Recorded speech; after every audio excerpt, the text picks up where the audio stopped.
bien, mes frères et sœurs, je voudrais continuer ce thème qu'on avait commencé la dernière fois, l'Ancien Testament, le pédagogue. Et aujourd'hui, on va continuer, on avait terminé avec le temple, donc je vais reprendre un petit peu le début de ce qu'on avait fait la dernière fois sur le temple pour que nos amis qui seraient là pour les premières fois, ils puissent suivre. Mais j'avais expliqué, donc je vais aller très vite aujourd'hui, le texte de Galates nous dit « La loi a été comme un pédagogue pour nous conduire à Christ afin que nous soyons justifiés par la foi. » L'Ancien Testament, la parole de Dieu dit que c'est un pédagogue, c'est-à-dire un très bon enseignant. Un très bon enseignant. Tout à l'heure, on préparait la vidéo, il y avait Nathan, le fils de notre pasteur de jeunesse David, qui est à côté avec toute la jeunesse. Nathan, qui a, je ne sais plus quel âge, 10 ans, je crois, 6 ans, 8 ans, je ne sais plus. Non, 10 ans, il doit avoir. Hein, 7 ans. Voilà, moi, je le vois petit, alors quand ils sont petits, je ne sais plus où mettre la barre. Hein. Mais voilà, il a dit, « Waouh, il y a des images !» Oui, il va y avoir des images. Pourquoi ? Parce que dans les images, on comprend des tas de choses. L'homme a besoin d'images. Et Dieu le sait. Et Dieu a donné à l'homme des images. Et on va les méditer ensemble, ces images. Donc voilà, le pédagogue, l'Ancien Testament. Alors on avait vu que dans l'Ancien Testament, on avait vu qu'il était déjà fait mention du sang qui pardonnait et du sang qui sauvait. On avait vu que l'Ancien Testament, il parlait déjà des jugements de Dieu qui arrivaient de façon certaine et de façon soudaine. Et on avait terminé par le temple et on avait dit, le temple, c'est un enseignement qui est un enseignement capital. Pourquoi c'est un enseignement capital ? Parce que l'apôtre Paul va dire « Ne savez-vous pas que vous êtes le temple de Dieu et que l'Esprit de Dieu habite en vous ?» Amen. Mon frère, ma sœur, si tu t'es engagé, comme le disait tout à l'heure Samuel, le baptême, c'est l'engagement d'une bonne conscience. Si tu t'es engagé avec Dieu, alors ton nom est inscrit dans le livre de vie, alors tu es le temple de Dieu et le Saint-Esprit, il habite en toi. Amen. Quels sont ceux qui peuvent dire Amen ce matin ? Alléluia. Merci Seigneur. Nous sommes le temple du Saint-Esprit. Alléluia. Alors, on avait vu rapidement que quand le peuple était nomade, Dieu avait donné un temple qui était lui aussi nomade, qui se déplaçait avec le peuple. Et ce temple, c'était un sanctuaire qui était délimité par une bordure que vous voyez ici avec des espèces de toiles blanches qui faisaient un périmètre. Et il y avait diverses choses, on ne va pas rentrer dans tous les détails, mais il y avait notamment une grande tente avec, ici on voit des couvertures de différentes couleurs. C'est un dessin qui a un but pédagogique. En fait, toutes ces couvertures se recouvraient les unes les autres, et la dernière, c'était une marron. Et j'avais dit que dans le temps, avec le vent, la poussière, le soleil, eh bien, tout devenait beige. Et que le temple, qui était ce temple en kit, qu'on va appeler le tabernacle, ce tabernacle, il n'avait rien pour attirer les regards de l'extérieur. De la même manière qu'il est dit de Jésus, il n'avait rien, il n'avait aucun éclat pour attirer les regards. Le temple n'avait rien de l'extérieur pour attirer les regards. Mais par contre, lorsqu'on entrait dans le temple, alors là, c'était différent et c'est ce que nous allons faire. Nous allons entrer dans la tente qui est là et voir ce qu'il y avait à l'intérieur. Alors, je vais repasser très rapidement pour dire qu'en fait, c'était un bâtiment en kit qui était formé de planches, qui étaient des planches d'acacia, qui étaient plaquées or, dedans et dehors, et qui étaient assemblées les unes aux autres avec des barres. Il y avait des barres extérieures et il y avait une barre qui traversait toutes les planches à l'intérieur. Et ce bâtiment, on y pénétrait par 4 rideaux que vous voyez là. Et il y avait à l'intérieur un voile. Ne prêtez pas attention à la couleur du voile, c'est moi qui ai mis cette couleur-là pour qu'on le voie, pour qu'il nous frappe les yeux. Et ce voile, j'avais dit la dernière fois, il était attaché. Vous aviez vu ces grandes couvertures qui qui cachait tout ça. Ces grandes couvertures, elles étaient formées de deux parties. Il y en avait une qui recouvrait la première pièce de ce bâtiment et l'autre recouvrait la deuxième pièce de ce bâtiment.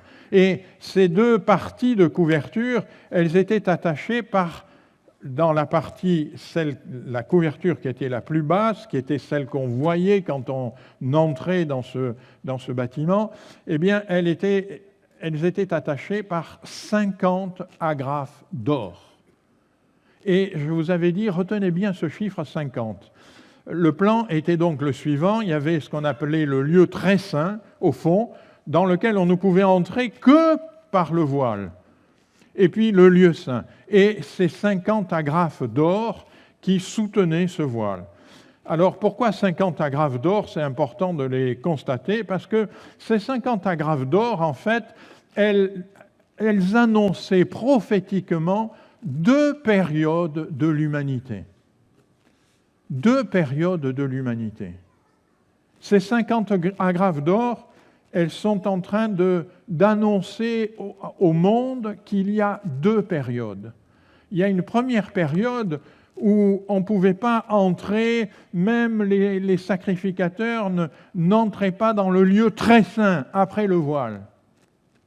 Mais il va y avoir dans l'histoire des hommes 50 jours en or. 50 jours dans toute l'humanité qui vont faire la différence. Ces 50 jours, il va y avoir la dernière Pâque, il va y avoir la crucifixion du Seigneur. Le texte nous dit que le voile qui sera dans le temple en dur, là on est en train de regarder le temple au début quand il était nomade avec le peuple, ensuite le peuple va se sédentariser notamment à Jérusalem, le temple va être construit en dur à Jérusalem, mais il y aura toujours le lieu saint, le lieu très saint, séparé par un voile. Et il nous est dit que, après, au moment où le Seigneur est mort sur la croix, le voile s'est déchiré du haut en bas. C'est-à-dire que ce qui empêchait aux hommes d'accéder au lieu très saint est enlevé. Et plus que ça, dans ces 50 jours, il va y avoir le jour de la Pentecôte. Qu'est-ce que ça veut dire Pentecôte? Pentecôte, ça vient de Penta, qui veut dire 50. 50 jours après, ils étaient tous ensemble dans le même lieu, ils furent tous remplis du Saint-Esprit, ils se mirent à parler en d'autres langues selon que l'Esprit leur donnait de s'exprimer. C'est-à-dire que dans ces 50 jours-là, il va y avoir la dernière Pâque, il va y avoir la mort du Seigneur, il va y avoir le voile déchiré et il va y avoir l'Esprit qui est donné au monde entier. 50 jours en or. Voyez-vous, le temple, il prophétisait déjà ça. Il y a 50 agrafes d'or qui séparent deux mondes. Le monde d'avant, dit de l'ancienne alliance, où on ne pouvait pas se tenir dans la présence même de Dieu. Il n'y avait que Moïse qui y pénétrait. Et puis, la période suivante, dite dans la Bible, elle est appelée la période de la grâce de Dieu, où là, tout le monde peut venir dans la présence de Dieu. Alléluia! Ces 50 agrafes d'or, elles sont importantes. Pentecôte, 50 jours après, 50 jours en or. On avait vu que dans le lieu très saint, il y avait ce qui s'appelle l'Arche de l'Alliance. Ce coffre fait de bois d'acacia, plaqué or, dedans, dehors, avec des barres. On ne touchait jamais le coffre. Quand on le transportait par les barques, on n'enlevait jamais. Et dans ce coffre, il y avait notamment les 10 commandements, les paroles de Dieu, la parole de Dieu. Ensuite, on y a mis la manne, on y a mis la canne d'Aaron qui avait refleuri, un symbole de la résurrection extraordinaire.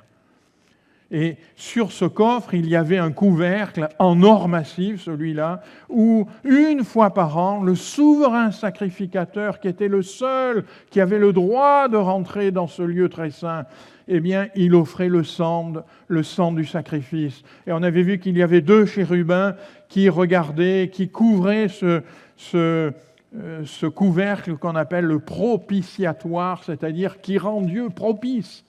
Ce propitiatoire, et ils avaient les ailes déployées, ils regardaient, ils couvraient de leurs ailes ce propitiatoire. Et ces deux chérubins, on les trouvait dans l'Ancien Testament. Quand l'homme a péché, ils ont été mis par Dieu au Jardin d'Éden. Ils avaient des épées flamboyantes pour tenir écarté l'homme de l'arbre de la vie. Mais ici, ils n'ont plus leurs épées.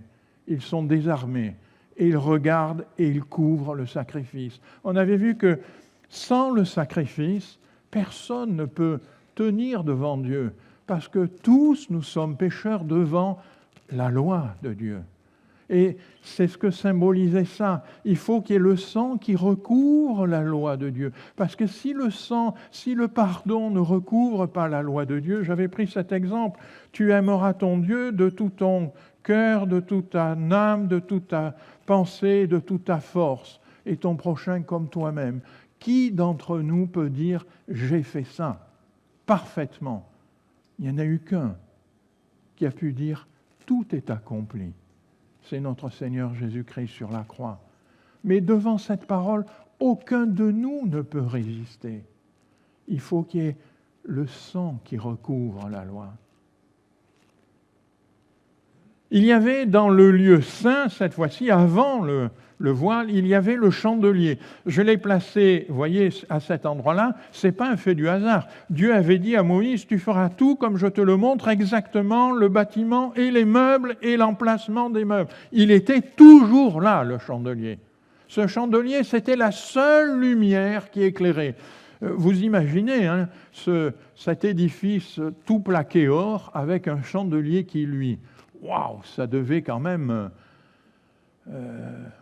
prendre le cœur. Et c'était la seule lumière. Il y avait des rideaux devant qui fermaient, il y avait plusieurs couches de toile par-dessus. Aucune lumière extérieure ne rentrait dans le temple. Quel bel enseignement! Dans le temple, il n'y a que la lumière de Dieu. Que la lumière de Dieu. Ce chandelier, il est à 7 branches. Et il est annonciateur. Il est annonciateur de qui? Mais de celui qui va dire « Je suis la lumière du monde ». Regardez ce que va dire le prophète Ésaïe. Il va dire « Un rejeton sortira du tronc d'Isaïe, d'Israël, et un rejeton naîtra de ses racines. L'Esprit de l'Éternel reposera sur lui. » Et puis il y a les branches. Esprit de sagesse et d'intelligence, 2 branches. Esprit de conseil et de force, 4 branches. Esprit de connaissance et de crainte de l'Éternel, 6 branches. Plus la branche centrale, l'Esprit de l'Éternel. Voilà le chandelier que Dieu envoie à l'humanité. Dans le temple, ces 7 branches éclairent le temple. Mon frère, ma sœur, vous avez levé votre main tout à l'heure. Nous sommes le temple du Saint-Esprit. Et dans le temple du Saint-Esprit, c'est le Seigneur qui est la lumière de ce temple. C'est l'Esprit de l'Éternel, c'est l'Esprit de sagesse qui est en Christ, c'est l'Esprit d'intelligence, l'Esprit de conseil, de force, de connaissance, la connaissance de Dieu. Et la crainte de Dieu, ce n'est pas une crainte, on n'a pas peur, mais on craint de déplaire à l'Éternel. C'est cette lumière-là qui est en nous. Mes frères et sœurs, comprenons bien, dans le temple, il ne peut pas y avoir d'autre lumière. Il ne peut pas y avoir d'esprit démoniaque. Ce n'est pas possible. Un chrétien, il ne peut pas avoir en lui d'esprit démoniaque. C'est impossible. Si vous trouvez des gens qui veulent vous libérer, c'est qu'ils ne comprennent pas l'Évangile, ils ne comprennent pas l'Ancien Testament, ils ne comprennent pas les choses de Dieu. Dans le temple, il y a la lumière de Christ. Et il n'y a que cette lumière-là. Rien d'autre n'éclaire. Le Seigneur Jésus dira, c'est l'image de ce chandelier, Jean nous dit, cette lumière était la véritable lumière qui, en venant dans le monde, éclaire tout homme. Il est parlé de Christ. Vous voyez que ce chandelier, il était déjà annonciateur du Seigneur, la lumière qui vient en tout homme et qui éclaire nos vies. Alléluia! On continue. Il y avait d'autres choses dans le lieu saint. Il y avait l'autel des parfums. L'autel des parfums, c'était lui aussi, alors j'ai oublié de le dire, le chandelier, il était en or massif. Il pesait 30 kilos. C'était de l'or et Dieu avait dit à Moïse, tu ne le feras pas de façon quelconque, ça sera de l'or battu. Parce que notre Seigneur Jésus a été battu. L'autel des parfums, c'était un coffre d'acacia plaqué or, avec des barres, comme pour l'arche, pour le transporter. Et il représentait les prières que le croyant fait monter. Il nous est dit que l'autel des parfums, c'est la prière devant Dieu. Dans Exode, il est dit, vous ferez toujours brûler le parfum devant l'Éternel, de génération en génération. Vous n'y offrirez pas de parfum profane. C'est le symbole de la prière qui est devant Dieu. Et cette prière, elle est de génération en génération. Mes frères et sœurs, mes parents étaient chrétiens, ils adoraient Dieu et ils priaient. Et mes enfants, par la grâce de Dieu, ils sont chrétiens et ils adorent et ils continuent. Et de génération en génération, les églises dans le monde entier, les chrétiens prient et il y a une prière continuelle qui s'élève vers Dieu. Il est dit, vous n'y offrirez pas de parfum profane. C'est-à-dire, il n'y a pas de prière profane. Et je me suis dit, il faut que je trouve des exemples pour leur dire, qu'est-ce que c'est une prière profane ? Une prière profane, c'est soit une prière qui ne s'appuie pas sur Dieu, mais par exemple, eh bien, que je sois heureux, que je grandisse, que je sois beau, que j'ai une Ferrari, que voilà, mais jamais vous invoquez Dieu. Ça, c'est une prière profane. Ou alors, une prière qui n'est pas biblique. Alors là, des prières non bibliques, hélas, de temps en temps, on en rencontre, du style « Seigneur, donne à cette voyante de me dire la vérité ». Mais attendez, dans le Deutéronome, si ma mémoire est bonne, ça doit être 24, dans Deutéronome, il est dit « Tu n'iras jamais consulter de voyante ». Alors vous demandez à Dieu quelque chose dont il vous dit « Ne le faites jamais ». Ah mais ça, vous êtes sûr que cette prière-là n'est jamais exaucée. C'est une abomination devant Dieu. Ou alors, Seigneur, fais-moi gagner au loto. Ah, moi, je gagne souvent au loto, parce que depuis des années, enfin, en fait, depuis toujours, je n'ai jamais joué. Alors, si je prends tout ce que j'aurais joué, j'ai gagné beaucoup. Hein. Mais voilà, jamais vous ne gagnerez au loto. Pourquoi ? Parce que Dieu dit, ce n'est pas dans les jeux de hasard qu'est ton avenir, c'est moi qui pourvois. Pas de parfum profane, pas de prière profane. L'apôtre Paul dira la même chose aux Galates, il va leur dire « Persévérez dans la prière, veillez-y avec action de grâce ». La prière, c'est quelque chose qui ne doit jamais nous quitter. Et mes frères et sœurs, on peut prier tout le temps. On peut prier en voiture, on peut prier, gardez les yeux ouverts si vous êtes en voiture. Mais la prière, c'est un état d'être dans le cœur. C'est pas parce que je suis debout, assis, à genoux, que ma prière est meilleure. Mais non, c'est mon état de cœur. Seigneur, je suis devant toi et je veux te demander ta grâce. C'est l'état de mon cœur qui compte. Dans le lieu saint, il y avait un troisième meuble qui était la table des pains de proposition. Mon dessin n'est pas tout à fait exact parce qu'il y a 12 pains et normalement ils sont empilés par deux piles de 6 chacun, mais je n'ai pas trouvé un dessin où ils sont empilés, donc j'ai pris celui-là. La table des pains de proposition qui était là, c'est pas là aussi, c'est Dieu avait dit tu le mettras là en face du chandelier. Ces pains de proposition, ils rappelaient constamment l'alliance éternelle de Dieu avec son peuple. Il y avait 12 pains qui représentaient les 12 tribus d'Israël. Et c'était une façon de dire, j'éclaire les 12 tribus, tu es mon peuple et tu es constamment devant moi, éclairé par ma lumière. Et c'était la certitude que le Seigneur voyait, connaissait, suivait son peuple. Exode dira, dans Exode 25-30, « Tu mettras sur la table les pains de proposition continuellement devant ma face. » Ils étaient renouvelés, tous les sabbats, on les renouvelait. Il y avait 12 pains de fleur de farine. La fleur de farine, c'est la farine la plus excellente, la meilleure, la pure. Pourquoi ? Pure. Mais parce que dans le temple, il n'y a rien qui rentre et qui est impur.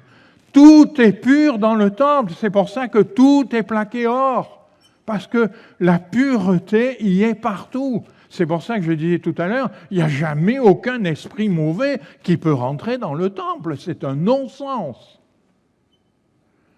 Son peuple est continuellement devant sa face. Regardez ce que dira encore l'Ancien Testament, le prophète Ésaïe. « Moi, je ne t'oublierai point. Voici, je t'ai gravé sur mes mains. Tes murs sont toujours devant mes yeux. » Il disait « Je t'ai gravé, et eux », parce qu'il parlait de Jérusalem. « Je t'ai gravé sur mes mains. » C'est étonnant, cette parole. « Je t'ai gravé sur mes mains. » Oui, le Seigneur va graver sur ses mains une prière y a fait allusion ce matin. Nous savons que le Seigneur ressuscité rencontre les apôtres et Thomas, qui a du mal à croire, il va dire à Thomas, avance ici ton doigt et regarde mes mains, avance aussi ta main et mets-la dans mon côté, ne sois pas incrédule, mais crois. Mes frères et sœurs, nos noms sont gravés dans les mains du Seigneur. Je t'ai gravé sur mes mains, je ne t'oublierai jamais.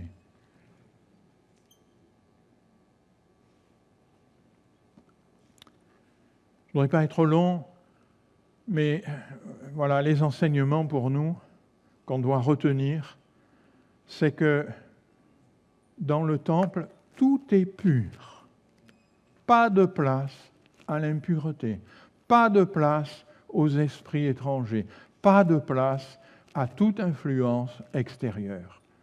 Pas de place. Si tu es mon frère, ma sœur, tu es le temple du Saint-Esprit, en toi, dans ton cœur, il y a la lumière de Dieu, il y a l'enseignement de la parole de Dieu, il y a la grâce de Dieu, il y a le salut de Dieu, et ce salut, il va prendre toute la place en toi. Ne crains pas d'être attaqué par des esprits extérieurs, etc. Celui qui est en toi, il est plus fort que celui qui est contre toi. Ce n'est pas moi qui le dis, c'est la parole. Tout est pur dans le temple. Et on l'a vu dans le lieu très saint qui était le cœur du temple. Le cœur du temple, la parole et le sacrifice sont au cœur du temple. Mes frères et sœurs, il peut y avoir des façons de faire dans l'Église, il peut y avoir nos chants, par exemple, si nous prenons notre façon de chanter, et je me réjouis toujours des chants qu'il y a dans l'Église, mais je dis, cette façon de chanter, elle a considérablement évolué au cours des âges. Si on était au Moyen-Âge, on n'aurait certainement pas chanté comme aujourd'hui. D'ailleurs, les instruments n'étaient pas les mêmes, et dans le temps, il y avait des chants qui étaient des chants grégoriens. Voilà, le chant, il évolue au cours des âges. Mais la parole et le sacrifice, ça c'est le cœur de l'Église. C'est le cœur du temple. C'est le cœur...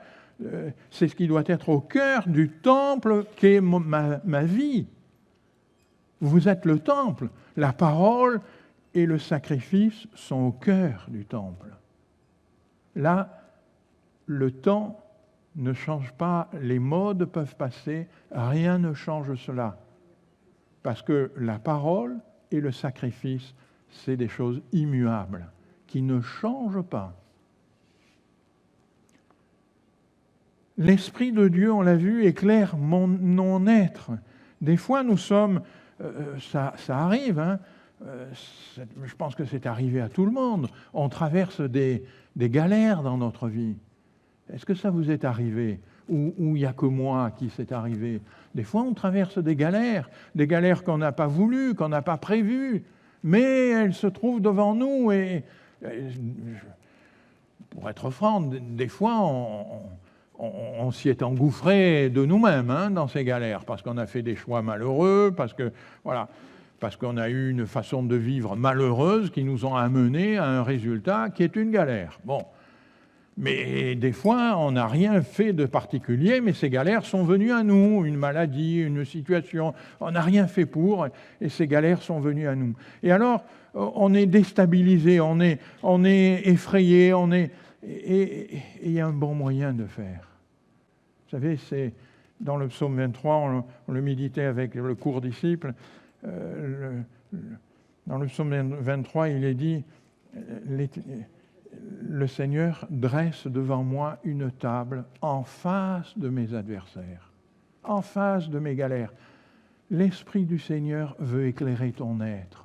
Si dans ces galères, tu t'arrêtes un moment, que tu prends la peine de prier, que tu prends la peine de dire « Seigneur, parle-moi par ta parole », tu verras que le Seigneur, il te rappelle que c'est lui qui pourvoit, que c'est lui qui domine les tempêtes, que c'est lui qui te garde, que c'est lui qui est capable de renverser les murailles. C'est lui. Et du coup, ta galère, elle va devenir moins grande à tes yeux. Du coup, tu vas dire, bon, il y a une galère, alors je vais rentrer un peu la tête dans les épaules et je vais la traverser, parce que le Seigneur, il est avec moi, parce que l'Esprit de Dieu éclaire notre être. Amen. Combien c'est bon de s'arrêter dans ces moments-là et de dire, mais Seigneur, je suis le temple de Dieu.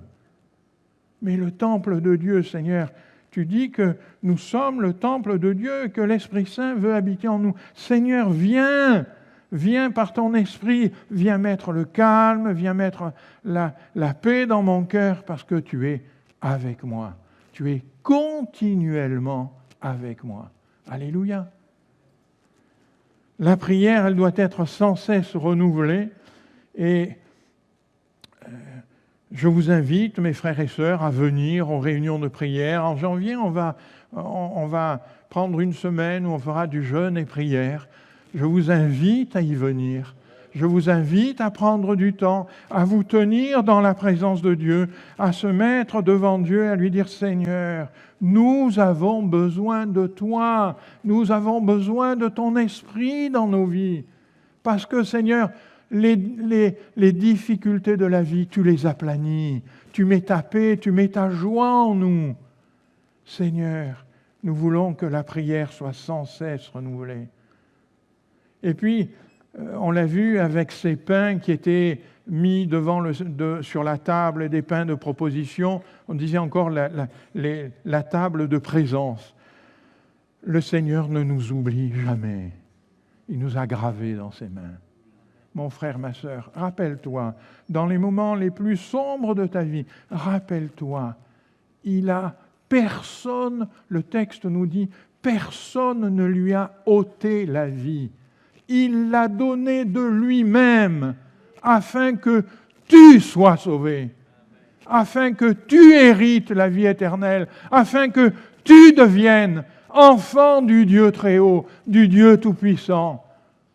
Et la parole dit, comment donc ne nous donnera-t-il pas aussi toutes choses avec lui? Alléluia.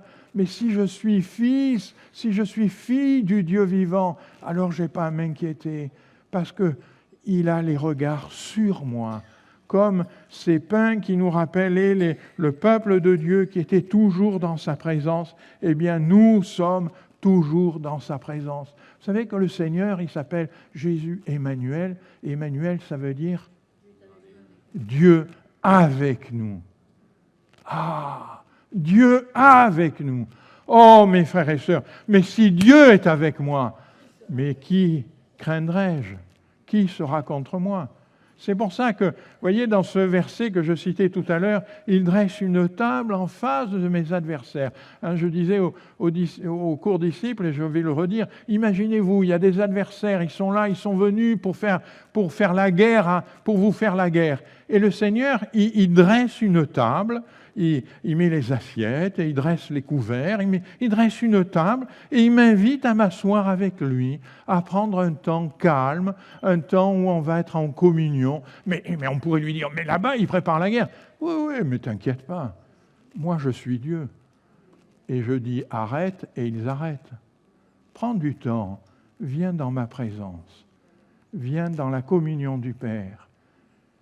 Et les armées qui sont contre toi, elles s'arrêteront. Parce que celui qui est le plus fort, il est avec toi. Amen. Le Seigneur ne nous oublie jamais. Mes frères et sœurs, quel bon enseignement le temple. C'est des images. Vous les retiendrez. Les images, on les retient. Ce matin, Nathan m'a dit « Waouh, il y a des images !» On les retient, les images. Pourquoi Dieu a-t-il donc donné des images? Mais parce que c'est le pédagogue qui nous conduit à Christ et que le pédagogue, il parle de façon imagée, claire, pour que nous comprenions. Alléluia. On aura l'occasion de continuer le tabernacle. Il y a plein d'enseignements dans le tabernacle, des choses merveilleuses. Alors, on le fera non pas le mardi qui vient à la prière, mais le mardi suivant, on fera une étude biblique et on continuera le tabernacle. On aura l'occasion de voir plein d'enseignements, des enseignements beaux, par image, et qui vont rester dans nos cœurs et nos pensées. Alléluia!